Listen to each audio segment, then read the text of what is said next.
got to a 400 FTP before? Nah, 380 unfortunately. 382 or 383. What's yours peaked at, out of interest? About 330. Mine was a ramp. Mine was a ramp whole test. 2 watts. That's an aero brake cover away, bro.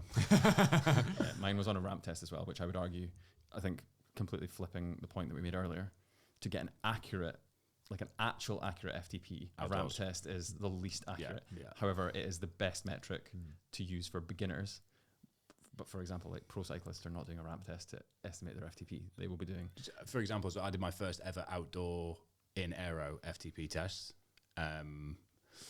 6 weeks out from tenacity, just to see where I was in that position to re-establish my zones, basically, and just keep those zones the whole way through with the rest of my prep. And I got stuck behind the bus.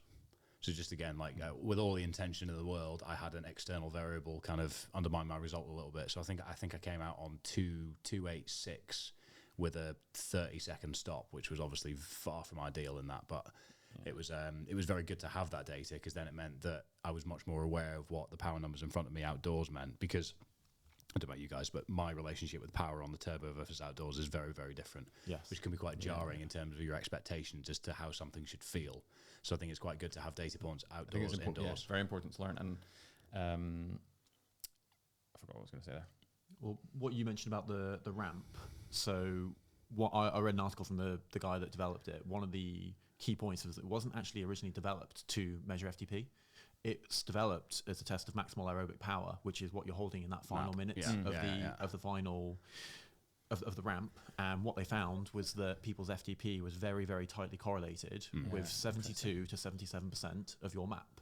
And what happened was training, if you went on Zwift and it said, oh, your FTP is, and it gave you a 5% range, you'd be a bit annoyed. You're like, no, I want to know what my FTP is. You want a concrete number, and that's how these apps work. Yeah. If you did your Zwift FTP test and it said, oh, it's somewhere between 280 and 300, you want a concrete number. So they chose 75%, and that's where the discrepancy comes in at. So what I always do is, particularly with my heavier or less aerobically developed athletes, I just take 72% to the bottom. Or 70. Just go right to the bottom.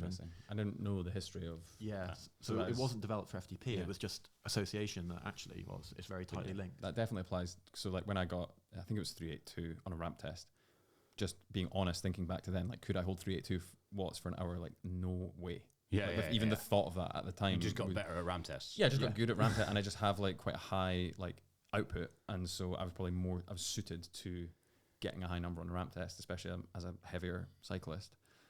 But could I apply that to, again, not that it matters, but could I have done that for an hour? Like, no way. I'm willing to do a 20-minute test outdoors. I'm unwilling to do a 20-minute test indoors.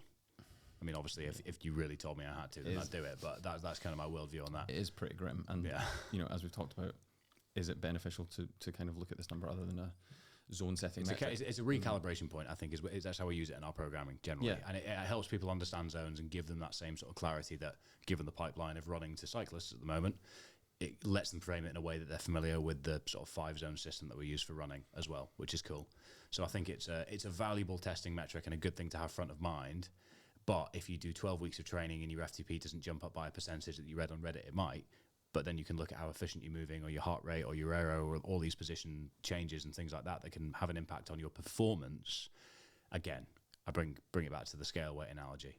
Look at the wider context and the bigger picture around the numbers and the data, and from there you can actually measure success, or not failure, but where you can adjust to move things forwards. So, I mean, beyond getting nitty gritty of zone systems and basic cycling improvement, is there anything else we need to add? I think a final point that I'd add, and it kind of comes from your question of you framed it as how do you get better on the bike. That to me is an important way to frame it, because particularly if you come from a running background, fitness is fitness. If you build it on a treadmill, yes, minus sort of like your ability to tolerate strides or anything like that. But fitness is by far and away the biggest impact on your 5K time or a 10K time or whatever.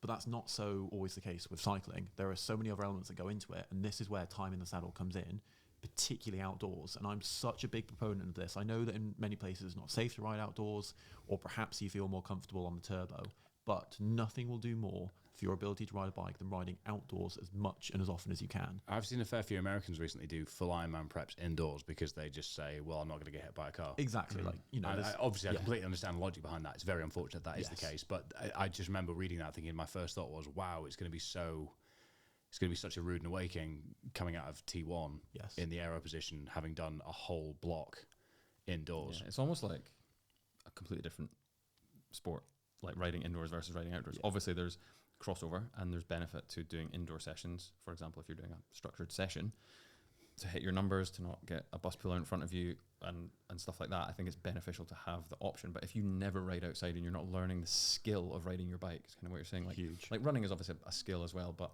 fitness is the largest determining factor. But if you're not learning how to push yourself through the air effectively with your legs, it's just, you're not learning that on the turbo. You're not learning how to hold the position. You're not learning bike handling. Well, you'll hold the position, but it's very undynamic because you're fixed in that position. Whereas on the road, there's wind. Flip side though, I think spending time on a turbo is invaluable to determine position efficiencies because there's nowhere to hide.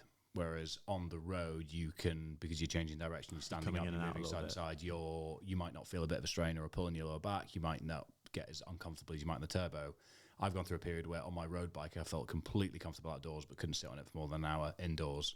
Changed the stem height, brought my seat position a little bit further forwards, I think it was, and that made a massive difference. But it just goes to show that whilst I was comfortable outdoors, there were a couple of things in the background that could have been a little bit better. So it's almost like a combination of both. It's almost like you can fast track learning if you've got an issue with your position by riding indoors, because it's going to come around a lot quicker. Yeah, like you're going to get if you're going to get uncomfortable on an outdoor ride, it might not come until hour 4, 5, or 6, potentially, but that would come on hour 2 on a trainer, if not before, because you are just in that static position. There's zero. If we're talking about being on a basic turbo trainer, there's zero movement side to side. You're literally locked into that plane, and so if you do have any issues that are going to arise, they're going to come around a lot quicker. So yeah, I think there's benefit to both. If I could only choose one to prep for an Ironman, I'd definitely choose riding outdoors. 100%. I think like 100%. going, I mean, you see it all the time, especially in America, these kind of Zwift warriors. And then it's actually dangerous as well. It's a safety thing though as well, isn't it? Yeah. Like, because fair enough, they're on closed roads, but there's other cyclists around, and if you're not used to little gusts of wind, how that impacts you, and a lot of them will be riding way too stiff on the bike and not allowing the bike to move underneath them, etc. It's just, I think benefits having both, but if you could only choose one, I would pick riding outdoors.